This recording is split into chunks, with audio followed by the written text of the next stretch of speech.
Let's mic global news. नमस्कार, let's mic global news में आपका स्वागत है। मैं हूं राखी जैन।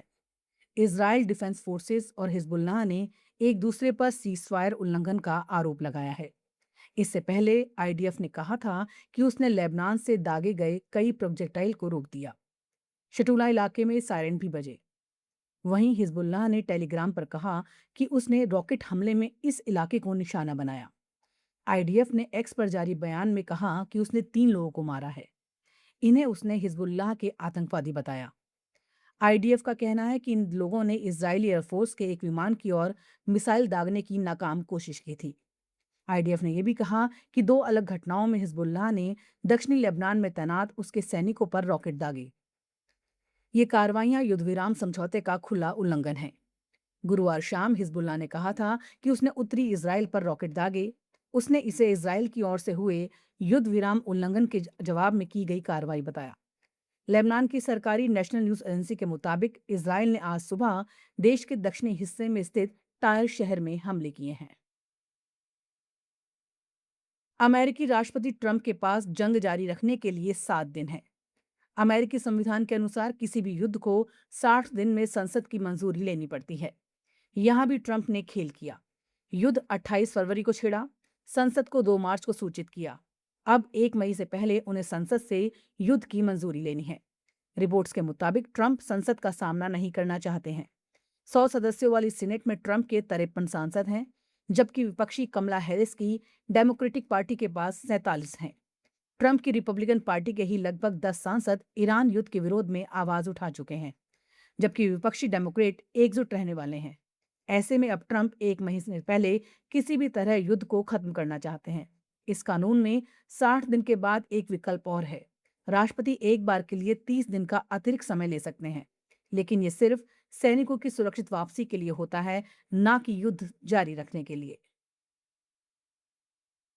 न्यूयॉर्क टाइम्स की एक रिपोर्ट के मुताबिक ईरान के सुप्रीम लीडर मुज्तबा खामनेई जिंदा हैं और होश में हैं, लेकिन वो सार्वजनिक रूप से नजर नहीं आ रहे हैं और उनके रोल को धीरे धीरे कम किया जा रहा है।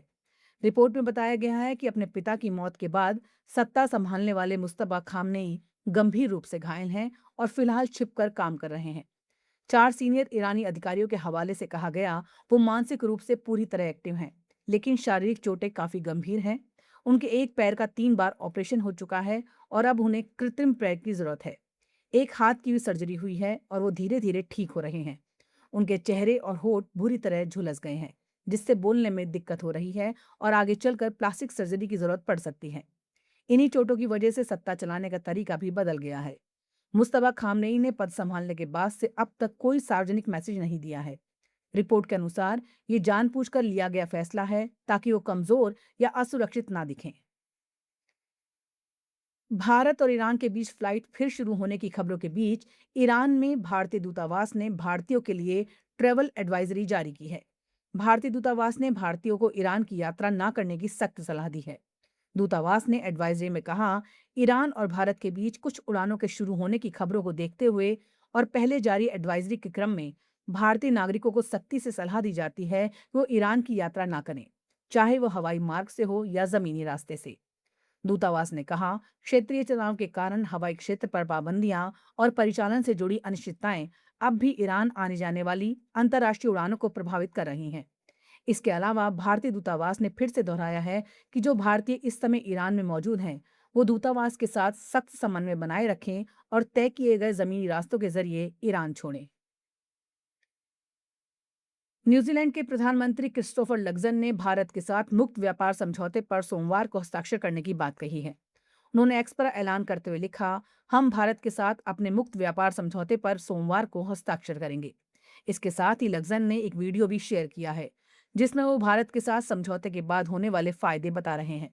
पिछले साल दिसंबर में न्यूजीलैंड और भारत ने फ्री ट्रेड एग्रीमेंट पर सहमति का ऐलान किया था। इसके बाद प्रधानमंत्री नरेंद्र मोदी और न्यूजीलैंड के प्रधानमंत्री क्रिस्टोफर लक्जन के बीच फोन पर बातचीत भी हुई है। ग्लोबल न्यूज में फिलहाल इतना ही। जुड़े रहिए लेट्स माइक के साथ। नमस्कार। आप सुन रहे थे let's mic more than radio. Follow कीजिए हमें हमारे सोशल मीडिया प्लेटफॉर्म